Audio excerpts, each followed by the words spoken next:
बिस्मिल्लाहिर्रहमानिर्रहीम। नाज़रीन, मैं हूं आसिम नसीर और आप देख रहे हैं हमारा यूट्यूब चैनल आसिम सीरीज़। नाज़रीन, मेरे साथ मौजूद हैं मशहूर और मारूफ पॉमिस्ट एमएच मलिक साहब, जिनका व्हाट्सएप नंबर हमारी स्क्रीन पर मौजूद है। अगर आपको रब्ता करना है तो नीचे दिए गए नंबर पर रब्ता कर सकते हैं। इसके अलावा जिसने अभी तक हमारे चैनल को सब्सक्राइब नहीं किया तो बराए मेहरबानी हमारे चैनल को सब्सक्राइब भी कर दें। अस्सलाम वालेकुम सर। वालेकुम सलाम। क्या हाल है सर, कैसे हैं आप? अल्हम्दुलिल्लाह। सर, बहुत दिनों बाद आपसे वक्त मिला। आपकी मसरूफियत की वजह से आप लाहौर शहर में बहुत कम रहते हैं। इमरान खान साहब की गिरफ़्तारी से पहले हमने एक व्लॉग किया था आपके साथ, और आपने क्योंकि खान साहब का हाथ देखा है और बहुत डिटेल में देखा है, तो हम चाहते हैं हमारे नाज़रीन को आप आज बताएं कि खान साहब की जो गिरफ़्तारी है, आपने उनकी लाइनों में देखा था कि क्या कोई गिरफ़्तारी है, तन्हाई है, कोई क़ैद है? जी बिल्कुल, उनकी जो लाइन ऑफ लक है actually double line of luck है। खान साहब के हाथ जो है बेसिकली ये ज़ाहिर करते हैं कि वो किस्मत की दोहरी लकीर के ज़ेर असर हैं। इस वजह से हमने उनकी साबिक़ा ज़िंदगी में देखा, कहीं मुश्किलात में आते हैं तो कोई ना कोई खिड़की, कोई दरवाज़ा, कुछ ना कुछ उनको वे आउट जो है वो निकला, जिससे वो कुछ ना कुछ उनको सोल्यूशन मिल जाता है, वे आउट कोई निकल आता है, बेल आउट हो जाते थे प्रीवियसली। यानी ये किस तरह से है, ये लाइन ऑफ लक के तकरीबन डबल के माने होने की वजह से ये कुछ होता रहा उनके साथ। अच्छा, अब इसको जब 71 ईयर पे फोकस करते हैं, देखिए अब यहाँ मैं कहूँगा एक उनकी लाइन ऑफ हेड से निकली है लाइन, जो कि माउंट ऑफ जुपिटर पे यानी फर्स्ट फिंगर के नीचे, शहादत की उंगली के नीचे, माउंट ऑफ जुपिटर के एन नीचे वो पहुँचती है। ये बेसिकली इलेक्शन जीत के इक़्तिदार में आने की लकीर है। वो लकीर हमें मिलती है उभारे मुश्तरी के एन नीचे। जब ये एन नीचे आ जाती है, 71 ईयर को फोकस करते हैं जो, तो वहाँ पे ये ओवरलैप होके ऊपर तले टूट जाती है लकीर। ठीक है। जिसकी वजह से ये नज़र आता है कि जी इनका इक़्तिदार तो जाता रहा। ठीक है। अब उसके बाद इस लकीर का टूटना, इक़्तिदार में रहते हुए टूटना, ये बहुत सारे सवालों को जन्म दे जाता है। इसकी वजह से एक तो इक़्तिदार जाता रहा, लाइन ऑफ लक टूटने की वजह से उनके यहाँ किस्मत के, नसीब के, लिटिगेशन के और सोशल कई तरह के मसाइल जो हैं वो सामने आने लग गए। ठीक है। वजह क्या थी कि लाइन ऑफ लक टूट गई। और ये है माउंट ऑफ जुपिटर के नीचे। अब इनकी जो ओरिजिनल लाइन ऑफ लक है सेकंड फिंगर के नीचे, वो भी थोड़ी वीक है इस एज में, यानी 71 प्लस में जब आप चलते हैं, 72 में आप देखते हैं, तो उसके बाद ये नज़र आता है कि जैसे लिटिगेशन का एक बड़ा प्रोसेस जो है वो अभी इनके इंतज़ार में है।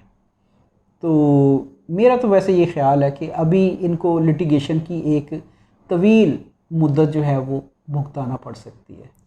सर, बहुत सारे लोगों के पास जाते हैं, हम एस्ट्रोलॉजर्स के पास जाते हैं, तो हमें तकरीबन हर जगह से यही सुनने को मिलता है कि अगले वज़ीर आज़म खान साहब होंगे। जी, हम आपके पास आएँ, आपसे पूछना चाहते हैं कि आप इस बात की तायीद करेंगे या तरदीद करेंगे?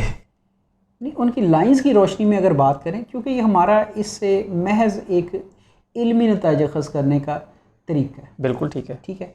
इसमें पसंद और नापसंद तो कोई माने ही नहीं रखती।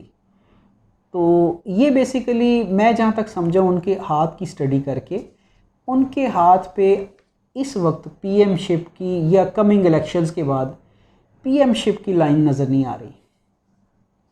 लेकिन उनकी एक पब्लिक फेम की लाइन जो है, line of success, ring finger के नीचे जो लाइन होती है, मज़े की बात यह कि वो कमज़ोर नहीं हुई। शोहरत मज़ीद उनको मिल रही है। हाँ जी, वो शोहरत जो उनकी पहले थी अब भी वैसे ही है, क्योंकि लाइन उनकी वैसे ही थी जैसे पहले थी, अब भी है। लेकिन ये है कि बहरहाल वो शोहरत उन्हें इक़्तिदार में नहीं ला सकती इस वक्त। अगर आज के लिहाज से हम देखें, बिल्कुल, तो वो शोहरत उनकी इक़्तिदार तक पहुंचने में नाकाम रहेगी। ठीक है। अगले इलेक्शन में तो जैसे आपने बताया कि बहुत मुश्किल लग रहा है आपको, उनकी लाइन्स के हवाले से आपने बात की, लेकिन क्या जो आपने उनका हाथ पढ़ा, आप क्या समझते हैं कि खान साहब को जैसे एक दफ़ा इक़्तिदार मिल गया 27 साल की जद्दोजहद में, क्या दोबारा कभी वो आप देखते हैं कि उनके पास इस तरह की कोई लाइन में आपको इंडिकेशन नज़र आती हैं कि दोबारा भी वो मसनद इक़्तिदार बढ़ सकते हैं? देखिए, पमिस्ट्री का ना एक बड़ा जेन्युइन कानून है कि आज आप जिस भी शख्सियत के मालिक हैं, जो भी आपका वे ऑफ लिविंग है, वे ऑफ परफॉर्मिंग है, यानी जो भी तरीक़ाकार आप ज़िंदगी गुजारने का रखते हैं, या जो भी आप समझते हैं कि आपको ये काम इस अंदाज से करना चाहिए, इसके मुताबिक लाइंस एक पॉसिबल पिक्चर आज बता रही होती हैं। ठीक है। तो इसी तरह अगर हम अपनी प्रेजेंट शख्सियत में कोई प्लस ऐड कर लेते हैं तो लाइंस मज़ीद प्लस में हमें आइंदा फ्यूचर दिखाना शुरू कर देंगी। अगर हम नेगेटिविटी लगा लेते हैं तो लाइंस मज़ीद एक नेगेटिव अप्रोच के साथ एक पॉसिबल पिक्चर वो ड्रा कर देंगी। ठीक है।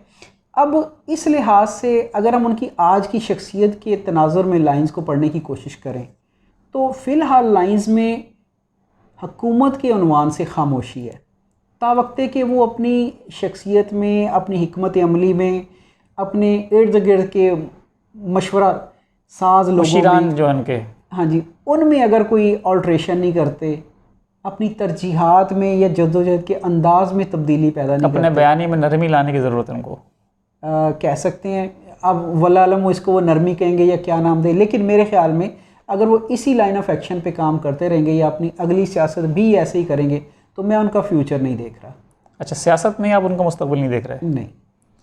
हमारे जितने भी फैंस हैं पीटीआई के वो काफ़ी हद तक नाराज़ हो जाते हैं अगर कोई ऐसी बात कर दे। देखिए लेकिन आप अपने इल्म की रोशनी में हम चाहते हैं कि सच्चाई बयान करें। जी हाँ, ये बेस करेगी उनकी बात कि वो आज अपनी हिकमत अमली में क्या तब्दीली लेके आते हैं। देखिए, इसमें किसी तरह की हम कोई फैक्टर को इन्वॉल्व नहीं कर रहे, प्योरली पमिस्टिक अप्रोच लगा रहे हैं। बिल्कुल। कि उनकी जो लाइन ऑफ लक थी, जो इक़्तिदार को शो करती थी, वो टूट चुकी है। ठीक है। अब इक़्तिदार में तो वो तभी आएंगे जब वो लाइन या तो रिस्टोर हो जाए, जुड़ जाए आपस में। ठीक है। तो अब जुड़ने का कोई ऐसा तरीका तो नहीं है, इसमें लाजमन उनको अपनी शख्सियत में कुछ और भी ऐड करना होगा, अपना अंदाज़े सियासत उस पर गौर करना होगा, अपने मशीरान पे गौर करना होगा कि जिनकी वजह से आज वो इस हाल में है। बिल्कुल ठीक है। अच्छा सर, खान साहब के जो चाहने वाले हैं, हमारे जो देखने वाले हैं, वो अक्सर हमसे सवाल करते रहते हैं कि खान साहब की सेहत के हवाले से बताएं। उनकी लाइफ लाइन भी आपने स्टडी की होगी, आप क्या समझते हैं उनकी ज़िंदगी को जो ख़तरात की निशानदेही पहले की गई थी, अब क्या उनकी ज़िंदगी को ख़तरात लाहक हैं? और उनकी सेहत के हवाले से ज़रा बता दें, उनकी लाइफ लाइन क्या कहती है? देखिए, उनकी लाइन ऑफ लाइफ जो है वो स्टेबल है और मैं नहीं समझा कि उसमें कोई किसी तरह की कोई नेचुरल बीमारियों के कोई साइन हो, ऐसा है ही नहीं है।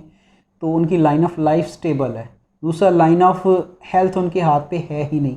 लाइन ऑफ हेल्थ के ना होने का मतलब भी दरअसल ये एक दलील के तौर पे ही लिया जाता है। लाइन ऑफ हेल्थ अगर हाथ पे ना हो तो सेहत स्टेबल होती है। अच्छा, कोई बड़ा नुक्स नहीं होता सेहत में। माशाल्लाह फिट है खान साहब? हाँ जी, फिट है। तो जो लोग अभी बातें करते हैं कि उनको खाने में जहर देने का इंकशाफ हुआ है, सेहत कमज़ोर हो गई है उनकी, और ये सारी बातें, देखिए अब जितने मुँह उतनी बातें।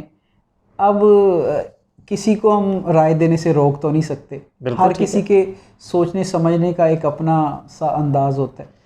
अच्छा सर, खान साहब की ज़िंदगी जो है अज़दवाजी ज़िंदगी, वो थोड़ी सी हमने देखा है कि मसाइल से दो चार रही है। शुरू की 2 शादियाँ उनकी नाकाम हो गई। उनकी ज़िंदगी में आपने, उनके हाथ की लकीरों में आपने उनकी अज़दवाजी ज़िंदगी भी देखी होगी, उसके बारे में क्या कहेंगे? मेरा ख्याल ये कि उनकी ये अज़दवाजी ज़िंदगी जो है ये कामयाब शादी के तौर पे याद रखी जाएगी और इसमें किसी टूट फूट के जो हैं लाइंस के मुताबिक कोई आसार नज़र नहीं आते। तो बाकी क्या सराइयाँ करने वाले तो लोग अपने अपने ज़हन से कई किस्म की कर लेंगे, लेकिन मेरे लिहाज से अगर लाइंस में देखें तो लाइंस में ऐसी कोई टूट फूट नज़र नहीं आती। बहुत बहुत शुक्रिया एमएच मलिक साहब हमें वक्त देने के लिए। नाज़रीन, यहाँ हमारे व्लॉग का वक्त ख़त्म हुआ। मुस्कुराएं, प्यार बांटें और अपने आसपास के लोगों का ख्याल रखें। मुझे और एमएच मलिक साहब को दें इजाज़त। खुदा हाफिज़।